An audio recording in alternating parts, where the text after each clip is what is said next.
pemimpin-pemimpin ke depan ini tantangan kita hanya itu, bagaimana kita menciptakan lapangan pekerjaan di tengah arus semakin membeludaknya, semakin banyaknya angkatan-angkatan kerja yang baru ya. Ini tantangan Lombok Timur ke depan. Bonus demografi itu di samping dia menguntungkan dari sisi sumber daya manusia, juga di satu sisi mengkhawatirkan kalau kita tidak bisa menampung mereka untuk bekerja pada masa-masa yang akan datang. Tugas pemimpin ke depan harus itu.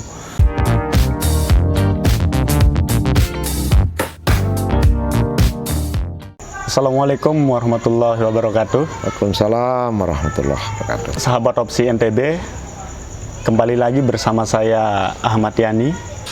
Kali ini saya ditemani oleh anggota DPRD Kabupaten Lombok Timur.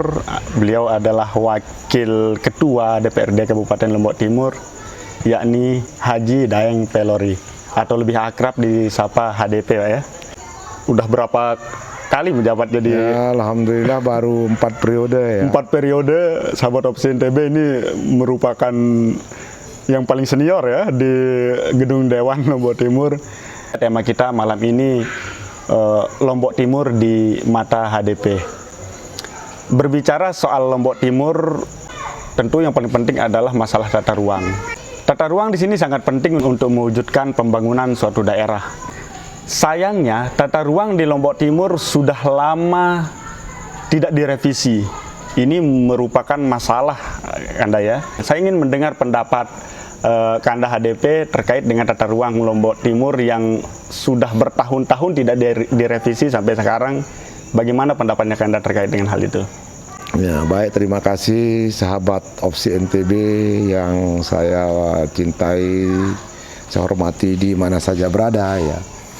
Nah, berbicara tata ruang ya, memang ini suatu keharusan bagi satu daerah untuk bisa membuat planning atau perencanaan pembangunan yang ada di kabupaten itu. Nah, tata ruang kita khususnya di Kabupaten Lombok Timur ini udah lama ya. Ini sudah masuk masanya untuk direvisi dan sudah kita minta untuk kita segera ajukan revisi. Kenapa penting tata ruang? Sebab dengan tata ruang itulah kita memulai mendesain ya konsep pembangunan kita sehingga dia tidak bertumpuk-tumpuk, ya tidak dia mengganggu satu dengan lainnya. Dan ke depan saya kira kita harus betul-betul memperhatikan ya potensi-potensi kita ini untuk diatur di peraturan daerah tentang tata ruang kita maupun tentang rencana detail tata ruang kita. Saya kira itu Bung Yani ya. Kan ini sudah lama tidak direvisi kan? Apakah ini sudah termasuk berpotensi darurat untuk direvisi atau gimana Kanda soal tata ruang kita? Ya, kalau saya melihat akhir-akhir ini ya maraknya penggunaan lahan ya. Maraknya penggunaan lahan yang dipakai oleh kegiatan-kegiatan investasi tentu sudah sungguh-sungguh sangat mengkhawatirkan ya, kaitannya dengan kegiatan-kegiatan tambang, kegiatan-kegiatan tambak kuda yang hampir di seluruh pesisir kita ini sudah mulai dilirik-lirik oleh investor gitu ya. Mestinya itu yang saya katakan tadi, ke depan ini harus kita lebih arif ya, lebih bijaksana mengatur itu.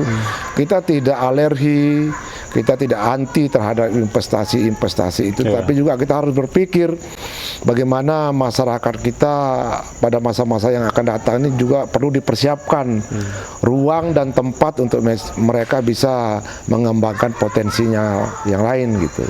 Dan potensi itu bisa kita mulai dari tata ruang Anda ya? Ya, awal dari sana kan nanti akan kita daerah ini akan kita desain sedemikian rupa, kembali kita format ulang dia penggunaan lahan-lahan kita yang ada di kabupaten ini, mulai dari kawasan-kawasan yang memang khusus untuk kita jadikan tempat wisata maupun tempat-tempat yang kita pergunakan untuk kegiatan-kegiatan investasi seperti industri ya, termasuk di dalamnya juga tambak. Itu harus dari sekarang itu. Anda tadi mengatakan tata ruang kita sudah dalam kondisi darurat. apakah di sini pemerintah tidak pernah mengajukan revisi untuk tata ruang ini? Ya, ini sedang kita revisi ya. Cuma kita menunggu dari eksekutif ya untuk pengajuan naskahnya, draftnya ya, yang sampai hari ini juga belum masuk. Padahal udah 3, 4, 5 bulan yang lewat sudah kita minta untuk kita revisi sama-sama. Tapi sampai sekarang belum Sampai sekarang ya, dimasukkan harapan draft. kita ya, pada saat kemarin saya berdialog di salah satu televisi nasional kita juga bersama Bupati, saya ingatkan Pak Bupati agar di penghujung kepemimpinan beliau ini rencana detail tata ruang kita maupun perda tata ruang kita harus segera rampung gitu ya. Konsekuensi terburuk Anda kalau perda tata ruang ini selalu ditunda-tunda, apa konsekuensi terburuknya bagi Lombok Timur? Iya banyak ya, sebab sekarang ini kan sistem investasi itu berbeda ya, dia serba online ya, serba online. Anda tinggal mengajukan izin saja dari rumah ya, itu sudah keluar izin Anda gitu ya. Memang di sana akan kelihatan nanti pada saat kita mengajukan izin itu lewat SOS itu akan kelihatan itu. Misalnya kita mau berinvestasi di bidang pertambakan misalnya ya.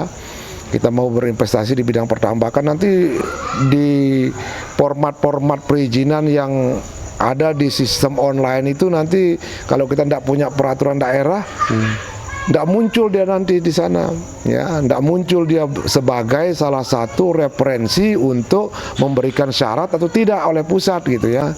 Nah, tapi kalau kita udah punya, oh nggak bisa, Anda tidak bisa berinvestasi di lokasi ini karena di perda tata ruangnya lokasi ini dipergunakan untuk ini begitu. Kira-kira seperti itu contohnya. Jadi itu pentingnya harus segera kita buat. Berarti meskipun dia online, orang bebas membuat izin, tapi Pemda juga punya hak untuk hak itu kita atur di tata ruang kita ya, hak itu kita atur di tata ruang kita. Kalau sudah ada, saya tidak mungkin orang-orang mau minta untuk membangun sesuatu di tempat yang memang bukan untuk peruntukannya gitu ya.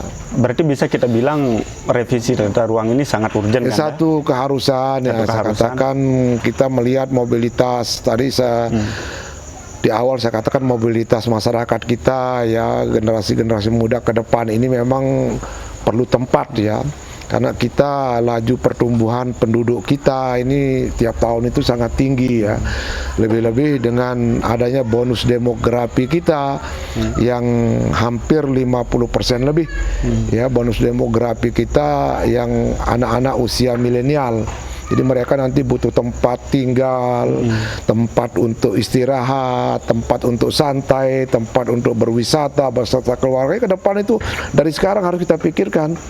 Nah, jangan sampai semua tempat-tempat ini udah dipagar-pagar sama beton-beton begitu ya. Jadi tidak ada ruang bagi masyarakat yang lain untuk bisa meluangkan waktunya istirahat bersama keluarganya. Berbicara soal tata ruang, beberapa waktu yang lalu juga Pak Bupati dengan tegas mengatakan akan menutup tambang-tambang yang tidak memiliki izin. Berarti bisa kita simpulkan di sini banyak tambang-tambang yang masih tidak memiliki izin dan juga banyak tambang-tambang yang sudah habis izinnya tapi tetap masih beroperasi. Nah, ini yang saya juga pernah tonton ya lewat opsi NTB ya, ada pernyataan bupati yang keras itu ya, yang mengancam akan menutup tambang-tambang yang tidak resmi, tambang-tambang yang ilegal. Saya kira dalam posisi ini kami sangat mendukung ya, memberikan support kepada beliau untuk ya jangan sekedar komentar aja, beliau harus action, sebab itu sangat mengkhawatirkan sekali ya. Tambang-tambang galian C kita yang ada di daerah kita yang potensinya begitu banyak tetapi tidak bisa kita optimalkan untuk kepentingan daerah, tidak bisa kita optimalkan untuk kepentingan pendapatan asli daerah kita. Kita tidak bisa berharap banyak padahal potensinya sangat besar. Itu sehingga saya mendukung sungguh-sungguh ya, mendukung dengan serius. Mudah-mudahan beliau segera bertindak ya untuk menutup itu, sebab merugikan sekali ya, terutama yang ilegal ya. Bayangkan saja sekarang ya ada kawasan tambang galian C yang lokasinya itu berada di sekitar rumah penduduk, yang jalan oleh pemerintah daerah dibangun sudah hot mix, sudah mulus, tapi karena adanya aktivitas tambang itu, coba lihat jalan-jalan itu, mana ada yang bagus jalan-jalan kita sekarang itu, rusak total, ya karena tonase dan beban muatan dam-dam truk yang melebihi kapasitas itu menyebabkan umur jalan kita menjadi berkurang. Apa dampaknya? Dampaknya yang merugikan masyarakat kita. Tadinya jalan-jalan itu ya kita bangun dengan uang daerah, ya dari pajak masyarakat kita hajatkan untuk memperlancar arus lalu lintas masyarakat kita. Ya, yang antara anaknya ke sekolah, yang pergi ke kantor, yang pergi berusaha, yang pergi bertani, yang pergi kemana saja. Nah sekarang ini dengan rusaknya jalan-jalan itu, mereka pertama dari sisi keamanan sangat terganggu, kedua dari sisi waktu mereka terlambat karena di sana sini banyak lubang. Nah untuk memperbaiki dia juga kita kesulitan anggaran, tidak sebanding biaya kita memperbaiki jalan itu ya dengan kontribusi yang kita dapatkan dari retribusi galian itu. Saya bilang ini tidak menguntungkan bagi kita ke depan, cenderung merugikan.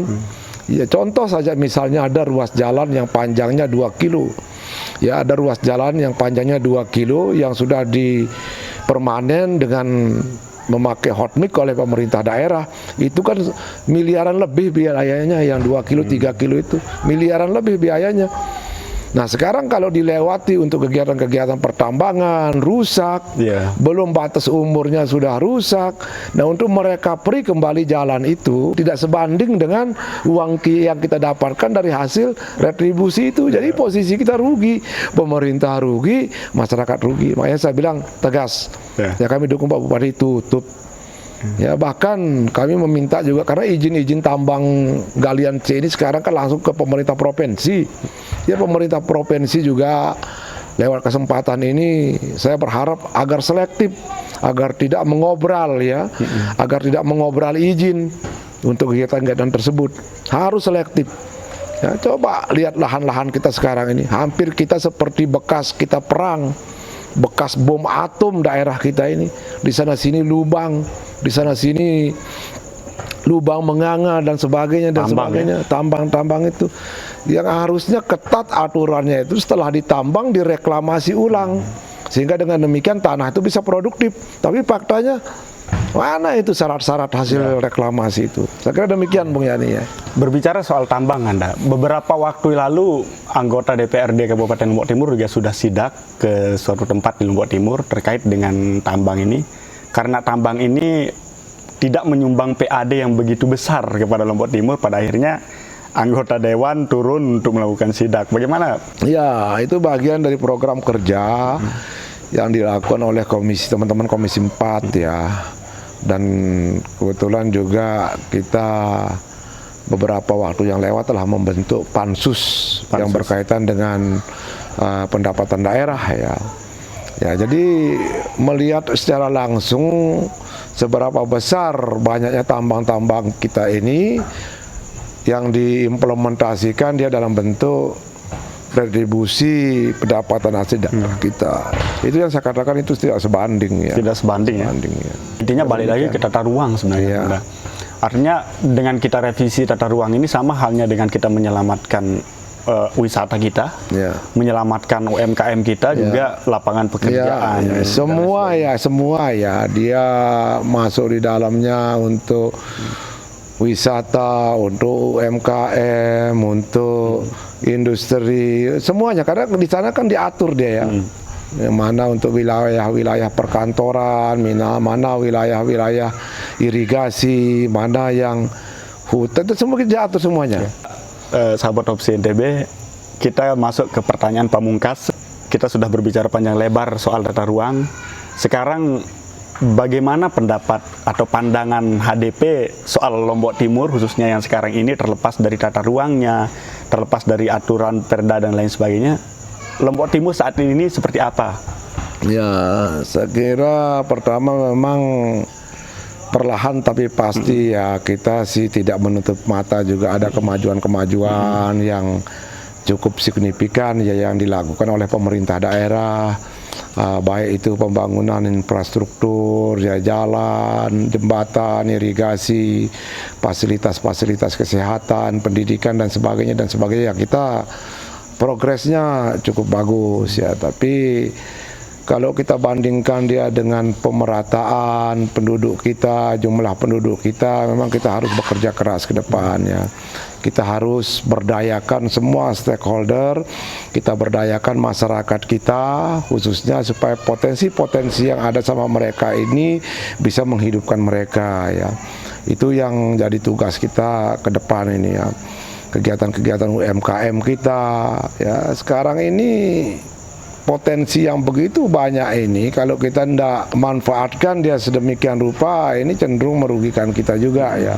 Masyarakat juga tidak berdaya ya. Inilah tugas pemerintah untuk mendidik, mengedukasi, mendampingi kelompok-kelompok itu sehingga dia bisa menjadi orang-orang yang mandiri nanti di sekitarnya, bisa menciptakan juga lapangan pekerjaan setidak-tidaknya untuk masyarakat sekitar.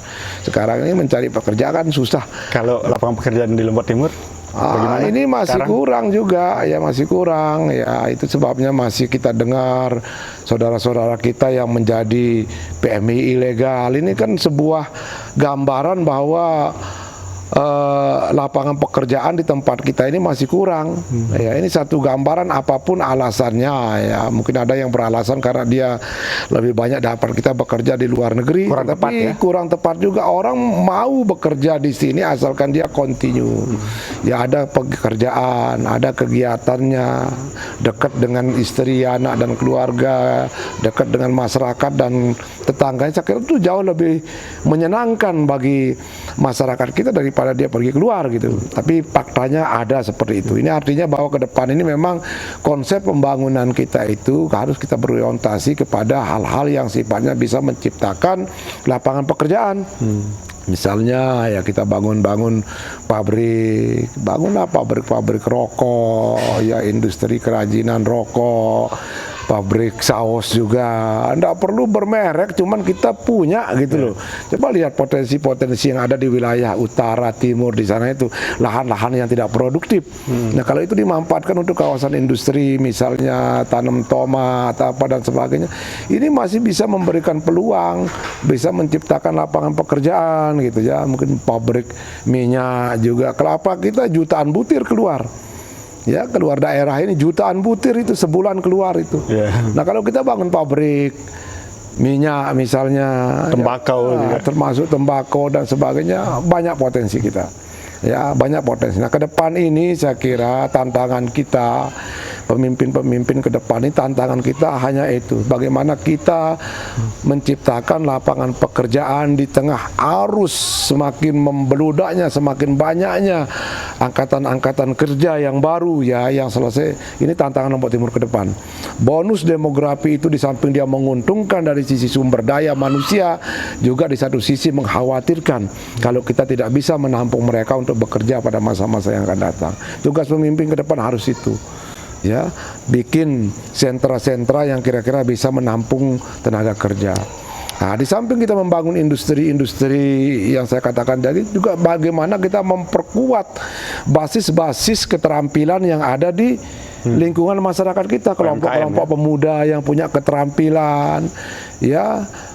Kelompok-kelompok yang punya skill ini harus dibantu oleh pemerintah, dibina, dibimbing, didampingi sampai mereka mapan ya.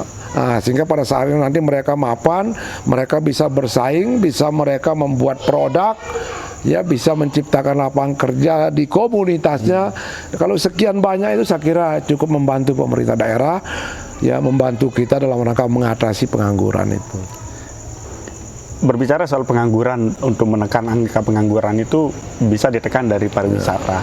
Berbicara soal pariwisata, bagaimana pariwisata Lombok Timur sekarang ini? Ya, pariwisata kita memang karena belum dijadikan satu prioritas ya. Belum dijadikan skala prioritas untuk dikembangkan, akhirnya masih jalan di tempat. Masih jalan di tempat. Masih jalan di tempat. Ini pariwisata kita kan dia terkenal karena ada momen-momen dan event-event tertentu aja baru bisa terkenal ya, kayak Sembalun gitu ya, karena ada lari 100 itu yang nyuruh dia agak sedikit terkenal ya. Tetapi yang paling penting bagaimana kita menata kawasan itu, membuat regulasinya. Kita sampai hari ini belum mempunyai rencana induk pariwisata, Riparda itu belum kita punya, apalagi perdanya. Ya perda belum kita punya. Nah inilah yang saya katakan tadi, tantangan kita ke depan itu lewat mereview kembali, merevisi kembali perda tata ruang itu satu keharusan ya. Sehingga dengan demikian nanti siapapun, entah itu masyarakat, entah itu pemerintah desa, ya syukur-syukur para investor juga yang mau bergerak di bidang kepariwisataan ini juga mereka mempunyai legalitas, ya legalitas yang pada akhirnya bisa membuat mereka untuk nyaman berinvestasi. Berarti bisa kita bilang Pemda Lombok Timur belum serius mengelola wisata. Iya, saya lihat belum serius. Buktinya Riparda ya, belum ada. Sampai hari belum serius karena memang belum dijadikan skala prioritas. Hanya mendompleng di kegiatan-kegiatan. Nah, ke depan ini kita harapkan begitu. Dan semua tidak bisa kita serahkan kepada khusus dinas pariwisata. Itu harus ada terintegrasi ya, masing-masing OPD itu harus terintegrasi untuk ingin membangun satu kawasan itu dengan baik. Ya tidak saja dinas pariwisatanya, tapi bagaimana dinas PUPR-nya misalnya. Berarti semua di sini. Semua kita berkolaborasi, berintegrasi untuk mewujudkan satu kawasan itu bisa menjadi kawasan impian kita bersama begitu. Tapi kolaborasi itu menurut saya belum serius sampai sekarang. Buktinya tata ruang kita masih belum direvisi sekarang. Ya, kita harapkan lah ya, mudah-mudahan di penghujung kepemimpinan Pak Bupati, Pak Sukma ini bisa selesai ya. Tadi sempat menyinggung masalah kepemimpinan, masalah Bupati. Yang santer terdengar juga sekarang, Bapak HDP ini mau nyalon sebagai Bupati Lombok Timur. Saya konfirmasi, benar apa tidak? Iya, saya kira siapapun dia ya, masyarakat Lombok Timur yang terpanggil jiwanya, terpanggil pemikirannya untuk membangun daerah kita ini, kita berikan apresiasi yang tinggi siapapun dia. Dan semua orang punya kesempatan, semua orang punya peluang, tinggal bagaimana yang bersangkutan bisa meyakinkan masyarakat, karena sistem pemilihan kita sekarang ini kan pemilihan langsung oleh masyarakat.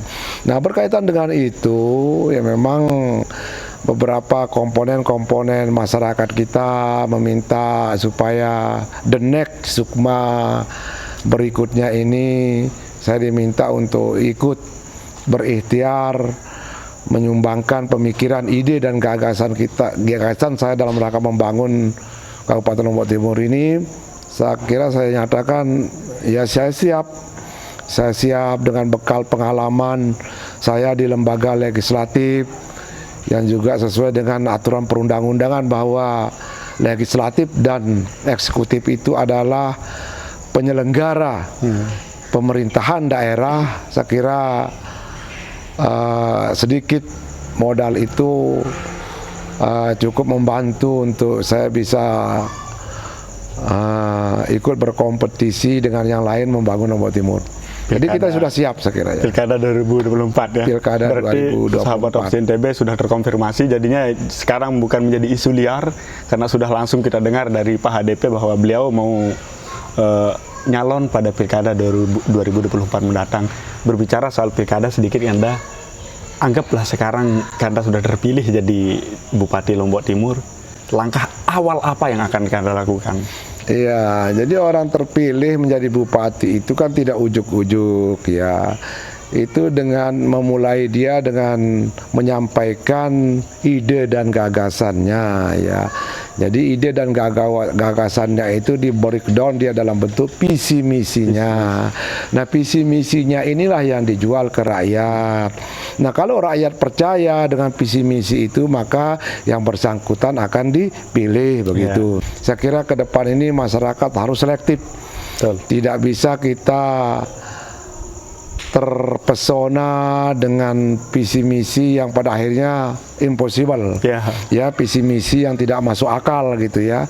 Ini rakyat harus cerdas, belajar dari pengalaman sebelumnya bahwa visi misi yang ditawarkan oleh kandidat-kandidat nanti itu hendaknya yang memang masuk di akal kita, masuk di akal sehat masyarakat bahwa benar itu bisa dikerjakan gitu ya.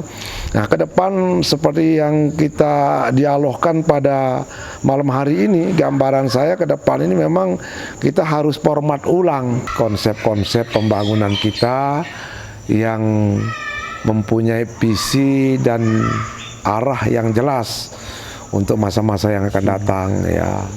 Nah, itu yang kita ingin supaya dia formatnya itu kita awali dia dengan membuat peraturan-peraturan daerah yang berkaitan dengan tata ruang ya. Ini harus selektif kita ke depan ya.